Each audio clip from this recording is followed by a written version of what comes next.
சிலர் ஆசைக்கும் தேவைக்கும் வாழ்வுக்கும் வசதிக்கும் ஊரார் கால் பிடிப்பார்.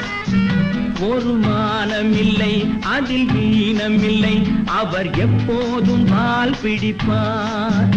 எதிர்காலம் வரும் என் கடமை வரும், இந்த கூட்டத்தின் ஆட்டத்தை ஒழிப்பேன்.